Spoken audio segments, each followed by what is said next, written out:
எல்லோருக்கும் வணக்கம். நான் உங்கள் டாக்டர் பிள்ளை எண்மறை மருத்துவர். எல்லாரும் எப்படி இருக்கீங்க? ரொம்ப சந்தோஷமா இருப்பீங்கன்னு நினைக்கிறேன். ஏன்னா இன்னைக்கு நம்ம பேச போகிற டாபிக் வந்து நம்ம மனம் சம்மந்தப்பட்டது தான். அதாவது நான் இதுக்கு முன்னாடி ஒரு வீடியோ போட்டிருப்பேன், ஸ்ட்ரெஸ் ரிலீஃப். அதாவது நம்ம மன அழுத்தத்தை எப்படிலாம் தவிர்க்கலாம் அப்படின்ட்டு. நான் அந்த வீடியோவில் சொல்லியிருந்தேன். வரிசையாக வந்து ஏன்னா அது ஒரு வீடியோவில் முடிக்க முடியாதது இல்லை, ஏன்னா லெங்த் அதிகமாக இருக்கும்.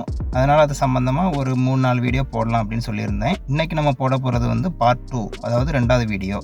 நீங்கள் நம்ம மொதல் வீடியோவுக்கான அந்த லிங்க்கு பார்த்தீங்கன்னா நம்ம டிஸ்கிரிப்ஷனில் போடுறேன். அப்புறம் அந்த வீடியோ எண்ட்லேயும் பார்த்தீங்கன்னா எண்டு வீடியோலேயும் அது வரும். இல்லை அப்படின்னா வந்து நீங்கள் டைரெக்டாக போய் கூட நம்ம சேனலில் பார்த்துக்கலாம். ஸோ பார்க்காதவங்க கண்டிப்பாக பாருங்கள், அது பிரயோஜனமாக இருக்கும். ஏன்னா ஒவ்வொரு டிப்ஸுமே ரொம்ப யூஸ்ஃபுல்லாக இருக்கும். சரி, இப்போ நம்ம 2வது டிப்ஸுக்கு நம்ம வரலாம். இது பார்த்திங்கன்னா சிம்பிளான டிப்ஸ் தான். ஸோ என்னென்னு பார்த்தீங்கன்னா, இது முக்கியமாக யாருக்குன்னு பார்த்தீங்கன்னா, அந்த ஆஃபீஸ்லலாம் வேலை பார்ப்பாங்க இல்லையா? அதாவது ஆஃபீஸ் மட்டும் கிடையாது, நீங்கள் ஒரு ஆளுக்கு கீழே வேலை பார்க்குறீங்க, உங்களுக்கு மேலே ஒரு பாஸ் இருக்கார் அப்படின்னா பார்த்தீங்கன்னா, அவங்களுக்கான டிப்ஸு இது வந்து நல்ல பிரயோஜனமாக இருக்கும். மற்றவங்களுக்கும் பிரயோஜனமாக இருக்கும். நீங்கள் அதை முழுசாக கேட்டு முடிச்சிங்கன்னா உங்களுக்கே தெரியும் நீங்கள் இதை யூஸ் பண்ண முடியுமா முடியாதான்னு. சரி, இப்போ விஷயத்துக்கு வரலாம்.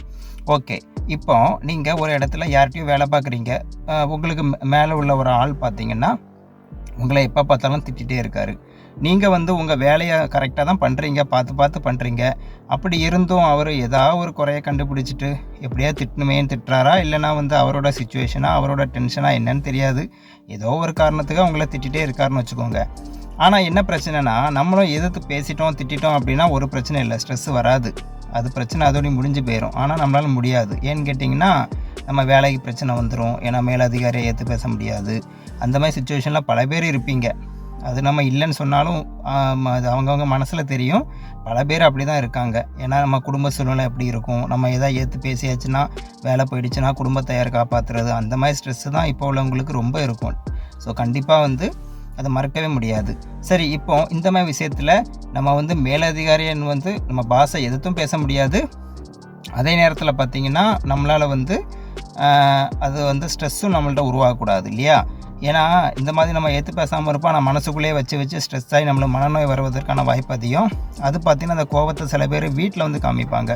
எல்லோரும் சொல்லலை, ஒரு சில ஆண்கள் என்ன பண்ணுறாங்க அப்படின்னா, ஆஃபீஸில் உள்ள கோபத்தை வீட்டில் வந்து காமிக்கிறது. அதாவது இப்போ வீட்டில் வந்து குழந்தைகள்கிட்ட, அப்புறம் வீட்டில் உள்ள பெண்கள்கிட்ட காமிக்கிறது, ஒய்ஃப்கிட்ட, அந்த மாதிரி. அது வந்து ஒரு தவறான செயல்.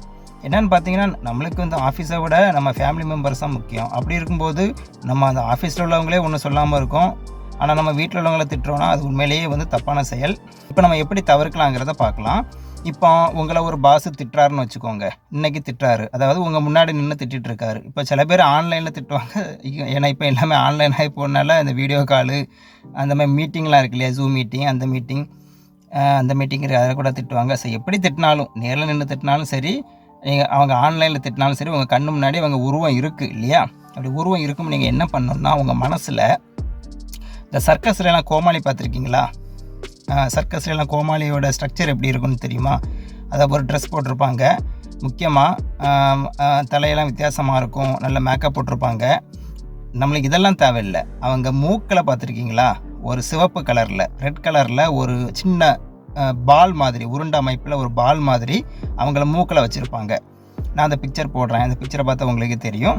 ஸோ சர்க்கஸில் அந்த கோமாளின்ட்டு சொல்லக்கூடிய ஆள் மூக்கில் பார்த்தீங்கன்னா ஒரு ரெட் கலரில் ஒரு சின்ன பால் மாதிரி மூக்கில் வச்சுருப்பார். நீ பார்க்காதவங்க இந்த பிக்சரை பார்த்து, மேலே உள்ள பிக்சரை பார்த்து தெரிஞ்சுக்கோங்க. ஸோ என்ன பண்ணணுன்னா, உங்கள் பாஸோ உங்கள் முதலாளியோ யாரோ உங்கள் திட்டும்போது அவரை ஃபேஸை பார்த்து அவரோட மூக்கில் அந்த சிவப்பு கலர் பால் இருக்கிற மாதிரி கற்பனை பண்ணிக்கோங்க. அப்போ கண்டிப்பாக உங்களுக்கு அந்த டைமில் உள்ள கோபம் துக்கம் எல்லாம் மறந்து சிரிப்பு தானாக வரும். அவர் எவ்வளோ பெரிய ஸ்ட்ரிக்ட் ஆஃபீஸராக இருந்தால் கூட அவரோட ஃபேஸில் அந்த பாலை வச்சு பாருங்கள். அந்த கோமாளி மூக்கில் உள்ள பந்து வந்து அவரோட மூக்கில் இருக்கிற மாதிரி நீங்கள் கற்பனை பண்ணி பார்த்தீங்கன்னா, அதை இமேஜின் பண்ணி பார்த்தீங்கன்னா கண்டிப்பாக உங்களுக்கு சிரிப்பு வரும். ஆனால் முக்கியமான விஷயம், சிரிச்சிடாதீங்க. ஏன்னா சிரித்தா அப்புறம் இன்னும் பெரிய பிரச்சனை ஆகிடும். நினச்சி பார்க்கும்போது வந்து உங்கள் மனசில் ஒரு சந்தோஷம் வரும். நான் அதுக்காக சொல்கிறேன். ஆனால் நீங்கள் வந்து சத்தம் போட்டு சிரிச்சிடாதீங்க, அப்புறம் இன்னும் ஒரு டென்ஷன் ஆகிடுவார் இல்லையா? ஸோ இப்போ சிரிப்பு இல்லை, எனக்கு சிரிப்பு பயங்கரமாக வந்துடும், நீங்கள் அடக்க முடியும்னு நினச்சிங்கன்னா பண்ணாதீங்க. இல்லை மனசில் சந்தோஷமாக மட்டும் இருக்கும், சிரிப்பு வந்தாலும் என்னால் அடக்க முடியும், நான் மனசுக்குள்ளே சிரிச்சுப்பேன் அப்படின்னு சொல்லக்கூடியவங்க மட்டும் இது பண்ணுங்கள். அப்புறம் நீங்கள் பாட்டில் டாக்டர் இதை சொன்னாலும் சொல்லிட்டு பண்ணிவிட்டு அவரை முன்னாடி சிரிச்சுட்டு அப்புறம் இன்னும் பெரிய பிரச்சனை ஆகிடக்கூடாது. ஸோ இதுதான் ப்ரிகாஷன். மற்றபடி நீங்கள் மனசில் சந்தோஷம் அந்த ஸ்ட்ரெஸ்ஸு போகிறதுக்கான வழி தான். இந்த மாதிரி பல்வேறு விதமான டிப்ஸ் இருக்குங்க. பார்க்க காமெடியாக இருந்தாலும் பண்ணி பாருங்கள்.